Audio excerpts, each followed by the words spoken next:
Hello বন্ধুরা, আজ আমরা আয়তক্ষেত্র সম্বন্ধে সমস্ত কিছু কনসেপ্ট ক্লিয়ার করে দেব যাতে পরবর্তী অঙ্ক করার জন্য কোনো অসুবিধা না হয়। তো চলো শুরু করা যাক। দেখো, আমরা প্রথমে আগে জেনে নিই যে আয়তক্ষেত্র কী। আয়তক্ষেত্র হলো যে চতুর্ভুজের বিপরীত বাহুগুলি পরস্পর সমান এবং প্রতিটি কোণ সমকোণ, তাকে আয়তক্ষেত্র বলে। এখানে বর্গক্ষেত্র লেখা হয়ে গেছে, আয়তক্ষেত্র বলে। এবার এই সংজ্ঞাটা আমরা ভালো করে বুঝে নিই কি বলেছে। যে চতুর্ভুজের বিপরীত বাহুগুলি পরস্পর সমান, তাহলে এই চতুর্ভুজটার বিপরীত বাহু, এই বাহুটার বিপরীত বাহু হচ্ছে এই বাহুটা, এর দৈর্ঘ্য কিন্তু সমান হবে। আর এই বাহুটার বিপরীত বাহু হচ্ছে এইটা, তাহলে এই দুটোর দৈর্ঘ্য কিন্তু সমান হবে। তাহলে কি হলো যে বিপরীত বাহুগুলো সমান হবে এবং প্রতিটি কোণ হবে সমকোণ। সমকোণ মানে কি 90 ডিগ্রি। তাহলে এই কোণটা হচ্ছে 90 ডিগ্রি, এই কোণটা 90 ডিগ্রি, এই কোণটা 90 ডিগ্রি, এই কোণটাও 90 ডিগ্রি। তাহলে একটা আয়তক্ষেত্রের সংজ্ঞা দেখে আমরা বুঝে নিলাম যে আয়তক্ষেত্র কেমন হবে। বিপরীত বাহুগুলো পরস্পর সমান হবে এবং কোণগুলো হবে 90 ডিগ্রি। ঠিক আছে, এবার আমরা কিছু বৈশিষ্ট্য জেনে নেব। আয়তক্ষেত্রের কিছু বৈশিষ্ট্য জেনে নেব। সেটা কি? আয়তক্ষেত্রের প্রতিটি কোণ সমকোণ বা 90 ডিগ্রি। 2 নাম্বার হচ্ছে আয়তক্ষেত্রের বিপরীত বাহুগুলি পরস্পর সমান্তরাল হবে। 3 নম্বর হচ্ছে আয়তক্ষেত্রের বিপরীত বাহুগুলি পরস্পর সমান। 4 নাম্বার হচ্ছে আয়তক্ষেত্রের কর্ণ দুটির দৈর্ঘ্য সমান। আয়তক্ষেত্রের কর্ণদ্বয় পরস্পরকে সমদ্বিখণ্ডিত করে। আয়তক্ষেত্রের যে কোনো কর্ণ আয়তক্ষেত্রটিকে দুটি সমান ক্ষেত্রফল বিশিষ্ট সমকোণী ত্রিভুজে বিভক্ত করে। ঠিক আছে, এবার এই বৈশিষ্ট্যগুলো আমি তোমাদের এই ছবিটার মধ্যে বুঝিয়ে দিচ্ছি। প্রথমটা বলেছে, প্রথম বৈশিষ্ট্য হচ্ছে আয়তক্ষেত্রের প্রতিটি কোণ সমকোণ বা 90 ডিগ্রি, যেটা আমি আগেই বুঝিয়ে দিলাম। এই যে এই কোণগুলো, প্রত্যেকটা কোণ হচ্ছে 90 ডিগ্রি। সেকেন্ডটা হচ্ছে আয়তক্ষেত্রের বিপরীত বাহুগুলি পরস্পর সমান্তরাল। এই যে বিপরীত বাহু, এই বাহুটার বিপরীত বাহু হচ্ছে এই বাহুটা, কি হয়েছে? পরস্পর সমান্তরালভাবে চলেই যাবে, কোথাও কিন্তু এরা মিশে যাবে না। আর এই বাহুটার বিপরীত বাহু হচ্ছে এই বাহুটা, এই দুটো বাহু কিন্তু পরস্পর চলেই যাবে, কোথাও কিন্তু মিক্স হয়ে যাবে না। 3 নাম্বার বলেছে আয়তক্ষেত্রের বিপরীত বাহুগুলি পরস্পর সমান, যেটা আমি আগে বলে দিয়েছি। এই বাহুটার বিপরীত বাহু এই বাহুটা, এর দৈর্ঘ্য কিন্তু একই হবে। এই বাহুটার বিপরীত বাহু হচ্ছে এই বাহুটা, এই দুটোর কিন্তু দৈর্ঘ্য একই হবে। 4 নাম্বার বলেছে আয়তক্ষেত্রের কর্ণ দুটির দৈর্ঘ্য সমান। এটা হচ্ছে কর্ণ, এটা হচ্ছে কর্ণ, আর এই কোণে কোণে যেটা আসবে সেটা হচ্ছে কর্ণ। তাহলে এই কর্ণ দুটির দৈর্ঘ্য কিন্তু সমান। 5 নাম্বার হচ্ছে আয়তক্ষেত্রের কর্ণদ্বয় পরস্পরকে সমদ্বিখণ্ডিত করে। এই যে কর্ণটা, আমি কর্ণটাকে টেনে দিচ্ছি, তার ফলে কনসেপ্টটা ক্লিয়ার হয়ে যাবে আরও। এই যে কর্ণটা আমি আঁকছি, এটা আঁকা হয়ে গেল। এই কর্ণটা কিন্তু এই যে কর্ণটিকে সমদ্বিখণ্ডিত করছে, ঠিক অর্ধেক করে দিচ্ছে। আবার এই কর্ণটা এই কর্ণটিকে অর্ধেক করে দিচ্ছে। 6 নম্বর বলেছে আয়তক্ষেত্রের যে কর্ণ আয়তক্ষেত্রটিকে দুটি সমান ক্ষেত্রফল বিশিষ্ট সমকোণী ত্রিভুজে বিভক্ত করবে। ঠিক আছে, যে কোনো। এবার এই যে আয়তক্ষেত্র দুটো, এই আয়তক্ষেত্রটা আছে, এই যে এই কর্ণটা দুটো সমকোণী ত্রিভুজে ভাগ করে দিয়েছে। এইটা হচ্ছে একটা কোণ সমকোণ, এবার এইটা হচ্ছে একটা সমকোণী ত্রিভুজ, আবার এটাও হচ্ছে একটা সমকোণী ত্রিভুজ।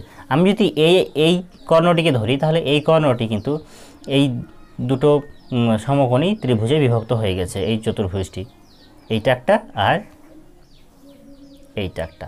তাহলে বোঝা গেল আয়তক্ষেত্রের বৈশিষ্ট্যগুলো। এবার আমি কিছু সূত্র তোমাদেরকে বলে দিচ্ছি, যেগুলোর মাধ্যমে কিন্তু আগামী দিনে আমি যে অঙ্কগুলো করাবো পুরোপুরি কিন্তু তোমরা শর্টকাটে সেই অঙ্কগুলো করতে পারবে কয়েক সেকেন্ডের মধ্যে। 5 সেকেন্ডের বেশি আশা করি তোমাদের সময় লাগবে না, যদি তোমরা ভালোভাবে এইগুলো প্র্যাকটিস করো আর ভিডিওটি লাস্ট অবধি দেখো। তাহলে দেখো, প্রথম সূত্রটি হচ্ছে, তার আগে আমি বলে দিই, ইংরেজিতে আয়তক্ষেত্রের দৈর্ঘ্যকে বলা হয় লেন্থ, দৈর্ঘ্যকে বলা হয় লেন্থ, আর প্রস্থকে বলা হয় প্রস্থকে বলা হয় ব্রেথ।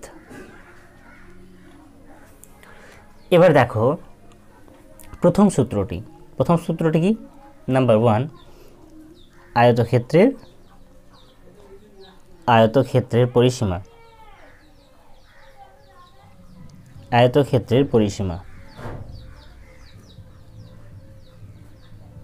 পরিসীমা সমান কি? 2 গণিত দৈর্ঘ্য যুক্ত প্রস্থ একক। এটা হচ্ছে পরিসীমার সূত্র। 2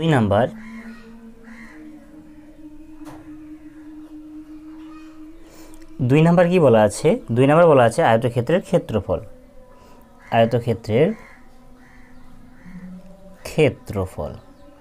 ক্ষেত্রফলের সূত্র কি? ক্ষেত্রফলের সূত্র হচ্ছে দৈর্ঘ্য গণিত প্রস্থ বর্গ একক। ইংরেজিতে হচ্ছে লেন্থ মাল্টিপ্লাই ব্রেথ। 3 নাম্বার হবে আয়তক্ষেত্রের দৈর্ঘ্য। যদি আয়তক্ষেত্রের ক্ষেত্রফল বলা থাকে তাহলে আয়তক্ষেত্রের দৈর্ঘ্য কীভাবে বের করব?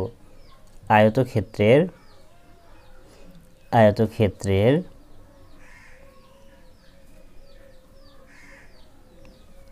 দৈর্ঘ্য সমান আয়তক্ষেত্রের ক্ষেত্রফল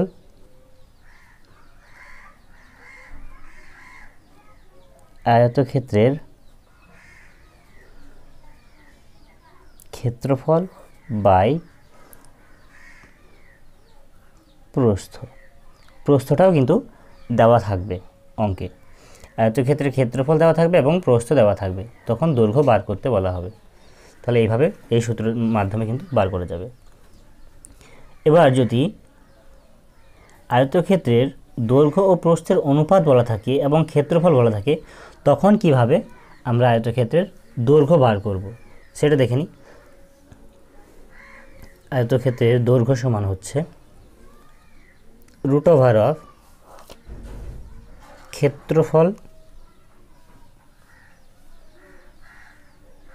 ক্ষেত্রফল গুণিত